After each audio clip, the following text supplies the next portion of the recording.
Sometimes people don't fall apart all at once. They spend years building a version of themselves that's loud enough, funny enough, or angry enough that nobody ever notices what's underneath. Then one day, the act stops working, and when that happens, there's nothing left to hide behind. And that's exactly what happens to Jax. By episode 7, the purple rabbit we've known since the pilot is barely holding herself together. Jax is broken, completely destroyed by what happened in the previous episode. Normally, she's the first to make herself known at the start of every adventure, barging into the scene with another sarcastic remark or a joke at someone else's expense. This time, she's missing. And by the time the others reach the beach, they've already started enjoying themselves. Jax sits alone, watching from a distance. Even before she says a word, something feels different. Zubul notices it too. They initially walk over and dump some water on her, attacking her at a low point like Jax would often do to them. But Jax's reaction is flat, tired, and Zubul does notice it. And quickly, they can see something's genuinely wrong. They tell Jax about their own struggles and how they've learned to cope with them. Jax doesn't hear empathy. She hears pity. So, almost automatically, the mask slips back into place.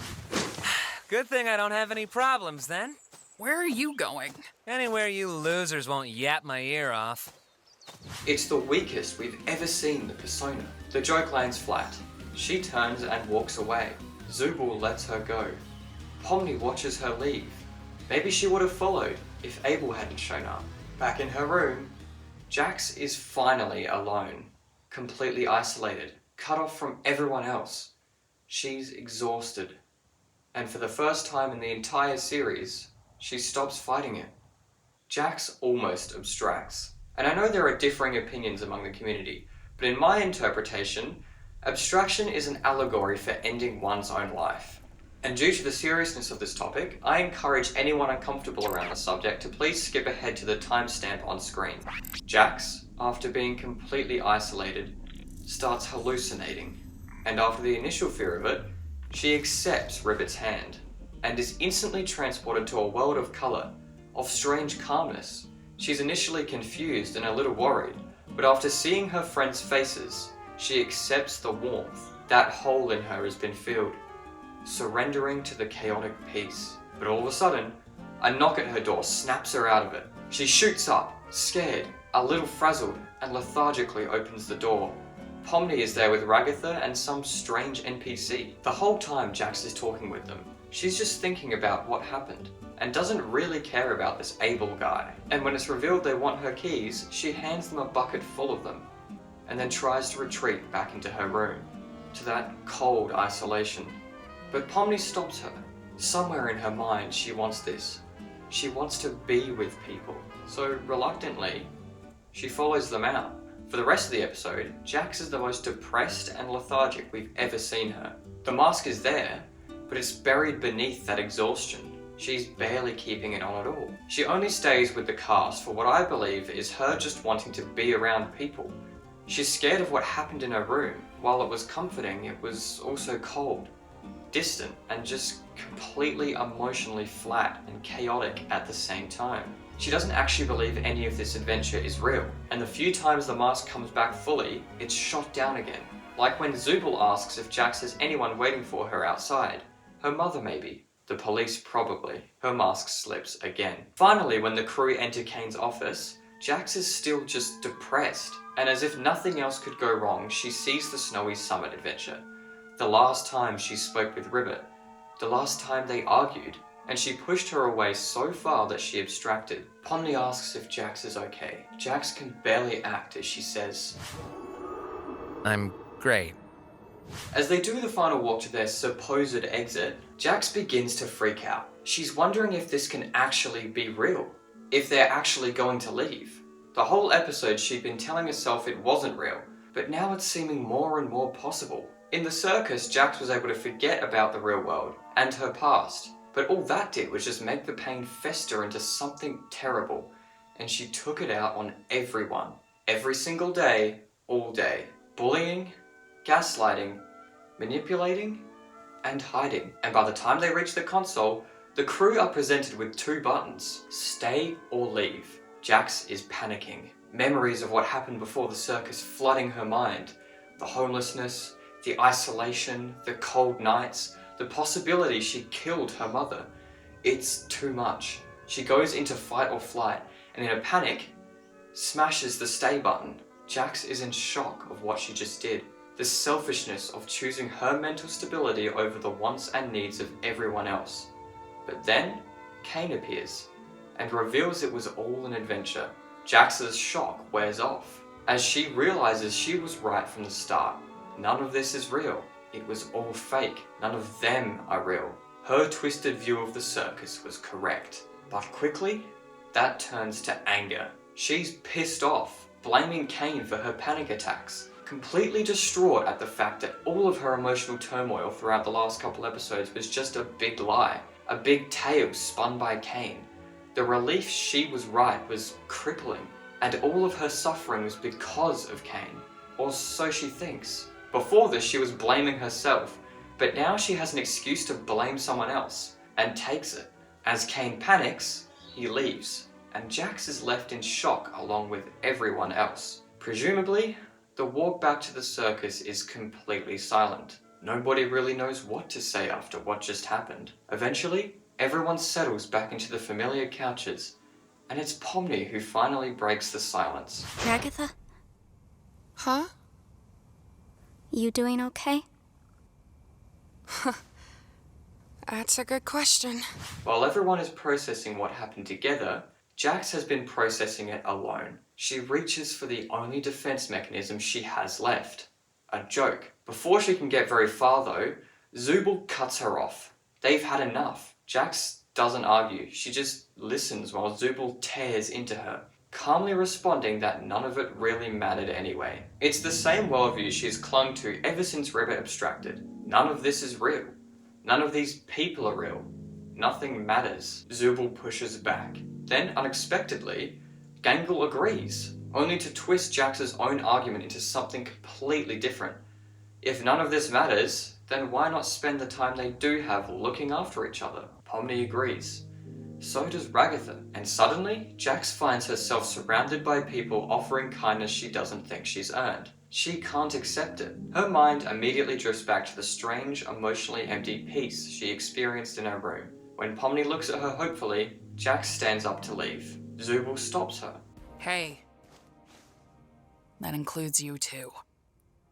Huh? Listen, we're not gonna have you wandering off alone somewhere and abstracting or something. You're a pain in the ass, but you're still one of us. Jax is at a loss for words. After everything she's done, why would anyone still care? Almost instinctively, she looks down at her hand. The memory of her mother flashes through her mind again. Then, just as quickly, she buries it beneath another joke. But something has changed. For the first time, she realizes what almost happened back in her room. She had come frighteningly close to abstracting. That realization lingers. For much of the episode afterwards, Jax fades into the background. Kane returns and goes crazy, and like everyone else, she's dragged from one adventure to the next, barely reacting to any of it. In fact, if you look at her face during these sequences, her expression is usually fear or quiet anger. Everyone else expresses shock, fear, and sadness. Jax is the only one who seems angry. It's only once the chaos settles, inside the same cafe she used to visit with River and Kaufmo, that she finally has room to think. Almost reflexively, she tries to provoke Pomni and Zubul one more time, blaming them for everything that's happened. Neither of them bite. It's disgusting that Jax would retreat to this behaviour even in the midst of everyone suffering. For once, no one plays the game. Then Kinga begins explaining the history of Kane and the circus, and Jax's entire worldview starts to collapse. Again, if Kinga is right, then none of this was fake. The people she spent years dismissing as cartoon archetypes were people all along. The lie she's built her identity around finally gives way. She can't stay there. Pomni tries to stop her. It doesn't work. Jax runs off and panics away from the others, and afterwards distracts Kane so the others can work on stopping his torment. None of this was Kane's fault. It was hers all along. She denied the reality in front of her, and in doing so, killed 2 people, and pushed everyone else away. all that pain, all that suffering. It was her fault. But she barely gets time to process any of it before Kane is back to torturing her. During Kane's digital nightmare, he throws Jax into a room with Pomni, Kaufmo, and Ribbit clones, laughing relentlessly at her and peeling off her skin. This scene means so many things, and frankly, if I were to go into it, this video would be far longer than I'd actually want it to be. And since it doesn't mean anything for Jax's development, I'll skip past it for now. Then as quickly as it started, it stops, and Kane gets deleted. If you've made it this far into the video, please consider subscribing and turning notifications on. I'm not actually monetized on YouTube yet, because I need 1,000 subscribers to get to that milestone. So if you could please subscribe, it would help me out a lot. And some of you might have noticed there are actually ads on some of my videos, and that's because YouTube are displaying ads on my videos before I'm monetized, so they can get all the money off of it. I don't see a cent of any of that revenue. So if you subscribe, it'll keep all the money from going to the large corporation, and actually some of it could go to me. Just something to think about. Anyways, back to the video. After the shock wears off, Jax sees something. Everyone is just accepting Kinga's mistake and trying to move on. Why? Whenever she did anything remotely wrong, everyone else jumped at the chance to point it out and insult her. So why does Kinga get off scot-free? Jax walks up and pushes Kinga, angry at him for deleting Kane, angry at him because he's accepted while she isn't. As the others defend Kinga, he reveals something. They're all brain scans, digital clones of their real selves. Jax was right again. None of this was real. But at the same time, it's never been more real. Jax cannot cope with this. The others completely break down, and Jax returns to her persona, pushing everyone else while they're down, and inflicting as much of her pain onto the others as she can, before she feels it too. She's still out there, homeless, alone, maybe even dead. She walks away, defeated by her own persona. It's here where the purple rabbit, the mask, dies, shatters, never to return. Jax never speaks to any of them again, instead just watching them from a distance, while they slowly meet with each other again and start repairing the circus. Eventually she sees Pomni and wants to reach out, to apologize, but as she walks up to do it, looks into her eyes and doesn't, uttering one final word. Never mind. Choosing isolation over redemption, staying the same, refusing to develop. She's too scared to just talk. Pomni just watches as she leaves, completely unaware of what's about to happen. The next time we see Jax, it's the next scene, only this time, she's abstracted. To some, this seemed like the only possible path for Jax, but for others, they really hoped she could be redeemed. And the abstraction happening off screen was done well. I know some people hate how that was done, but as someone who's experienced S in real life, it felt exactly how it does IRL. Sudden, unexpected, and deeply sad. Gooseworks stated that abstraction is a choice. I actually have zero evidence to back up this claim. I have no idea where I saw it. If anyone can find where I might have seen this, then please do so. For now, I'm just going to run with it because I do think abstraction is a choice. And Jax's final confrontation with Pomni was her making that choice. That look into Pomni's eyes, it reminded her of all the times she'd hurt her, of all the times she'd projected her own pain onto others, of all the times she'd refused to accept reality, of all the times she'd decided to be a dick instead of someone who could change. So she walks away, accepting the cold, comforting chaos. But this isn't the end of Jax's story. Pomni, using the gun skills Jax taught her, shoots out the lights of the hallway, leaving the two in total darkness. Jax calms down, and Pomni takes the chance to hug her, but in doing so, ends up getting transported into her mind, finding herself in a room similar to the digital circus's own bedroom hallway. Inside Jax's mind, Pomni discovers something that completely shatters Jax's own philosophy. For 7 episodes, Jax insisted that everyone in the circus fit neatly into an archetype. The funny one, the sad one, the cheerful one, etc. Fixed roles that never changed, yet her own mind tells a completely different story. Scattered throughout the hallway are multiple different versions of Jax, each shaped by a different loss, different personalities, different futures, different people she could have become depending on who she'd lost and when. The greatest contradiction to Jax's belief that people are unchanging is Jax herself. The different versions of her prove it. After seeing all of them one-on-one, Pomni finds a room of them playing cards. She demands the real Jax, the one that she'd only seen glimpses of, but all the fake Jaxes just insult her and refuse to help. Then there's the locked door. The moment something stirs behind it, every version of Jax immediately screams, whatever's inside isn't just another possibility. Even they fear it. I think that's because the Jax who's behind that door isn't defined by who abstracted, at least not fully. She's defined by what she was forced to confront. If the previous locked door in the hallway represented the world where Pomni abstracted, then this door most likely hides the version of Jax who lived through that future. A Jax who could no longer hide behind the comforting lie that none of this was real.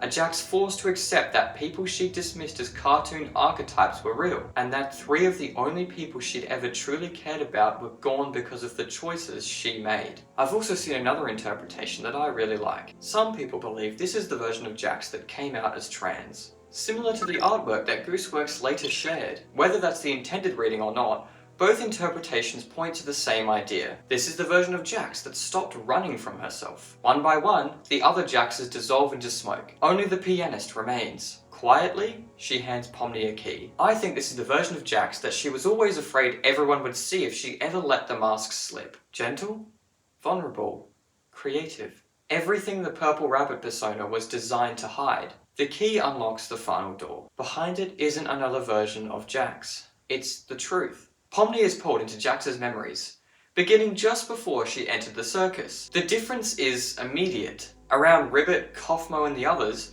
she's warm, awkward maybe, but kind. There's still traces of the sarcastic humour we recognise, yet none of the bitterness. It feels like meeting someone who spent years slowly disappearing. The conversation with Ribbit is one of the strongest scenes in the finale because it says just enough without saying everything outright. Jax never tells Ribbit, or us, what she confessed to her mother that day. She only calls it something deep and personal. That omission is more revealing than any explicit answer could have been. Whatever happened, it still hurts too much to say out loud. My and many others' interpretation is that was Jax coming out. Not because the show states it directly, but because it perfectly explains everything we've learned about her. Her fear of vulnerability, her instinct to push people away the moment they get close, her panic whenever someone sees through the personas she's built around herself. To Jax, rejection is an inevitability. So if someone is going to leave anyway, she'd rather be the one to push them away first. A desperate attempt to remain in control and avoid all the pain. That's exactly what happens with her mother. After years of abuse, constant comparisons to her father, and never feeling accepted, Jax takes one final chance. Maybe this time she'll be understood. Instead, her deepest fear seems to come true when she's torn into verbally. Then something unexpected happens. Her mother hugs her. It's not out of acceptance, but it's not out of hatred either. And that's almost worse. Jax freezes. Being embraced after preparing herself to be rejected completely overwhelms her. She pushes her mother away with all her force and runs. Later, she tells Ribbit she regrets that day more than anything. I think the regret isn't just pushing her mother. It's ever believing she could tell the truth in the first place. Ribbit quietly places a bow on Jax's head. Your secret's safe with me. It's a tiny gesture, but it's also the first time anyone has ever accepted the person hiding beneath the mask. Of course, the mask at that point in the story wasn't fully built. It was just kinda there. Then Kaufmo knocks at the door. Immediately, Jax panics. She tears the bow off, leaving Ribbit behind, and runs. From that moment on, history repeats itself. Terrified of losing Ribbit, Jax pushes her away before she can leave on her own. Ribbit, alone and depressed, abstracts. Jax asks Ragatha never to mention her again. Then she distances herself from Kaufmo too, leaving him to spiral into abstraction alone. Everything we've watched throughout the series suddenly makes sense. Jax wasn't just protecting herself from rejection, she was trying and failing to outrun grief. And by the time Pomni returns to the present, Jax finally understands it as well. She finally sees the prison she spent years building around herself. The Purple Rabbit was never who she was. It was armor. Jax tries one last time to push Pomni away. But this time, it's because Pomni being there is forcing her to confront these feelings, and she's already abstracted. It's too late to save her. She should just be left alone to fester in her regrets. But Pomni ignores this. Jax secretly wants this so bad. She craves it, and when Pomni hugs her, all she can do is cry. Slowly, she hugs Pomni back. It's the first time since her mother that she's allowed herself to simply accept someone's embrace. But she's too late. She knows it. I don't want to go. Pomni tries to calm her, desperately holding on to her as the abstraction tears the world apart around them. Then, she's pulled away. Jax was never a jerk with a heart of gold. She wasn't a jerk with a heart of ice either. She was someone so terrified of being seen that she buried her heart beneath sarcasm, anger, and fear. The purple rabbit, the mask, it was all a prison. And by the time Jax finally found the courage to step outside it, it was already too late. Jax is a warning, and the crew knew it. They learned what can happen to someone who doesn't change and learn from their mistakes. So when Kane returns, apologizing and saying he's changed, they accept him back because they don't want to lose someone else the way they lost Jax. Some people out there say Jax deserved to abstract. And while I agree that Jax needed some form of punishment for essentially killing Kaufmo and Ribbit, no one deserves to die like Jax did. She could have grown and changed, if only she'd learned to stop running from herself. That being said, I don't defend or condone Jax's behavior at all. It's disgusting and terrible, and she paid the ultimate price for it. If you find yourself coping in the same ways Jax did, please just talk to someone. Be self-aware, and don't deny it. Thanks for watching this video. I never expected it to be a two-parter when starting this project, but Jax has the most screen time out of any character in the entire show, so there's a lot of content to cover. Jax is also the most controversial character, and while I believe I handled it well, I should acknowledge some of the criticism I got from the first part. Some people were a bit iffy about me referring to Jax with she/her pronouns, and those people are right to be concerned. But Jax is a fictional character, and I took what the creator of Jax said about her as reason for me referring to her that way. I also considered the fact that Jax is a self-insert for Gooseworks, and she prefers she/her in real life. So it's safe to say Jax would have wanted the same thing if she'd been given time to grow and accept herself. If you hate me for my reasoning, I don't care. I just want to make videos on this channel that analyze characters that I find interesting, and I'm not scared of expressing my own opinion as I do so. I'll continue to make videos on the amazing digital circus, and I plan to make analysis videos on every single character, so please make sure you have notifications enabled and subscribe so you don't miss the next couple videos coming out. Alright, thanks for watching and I'll see you in the next one.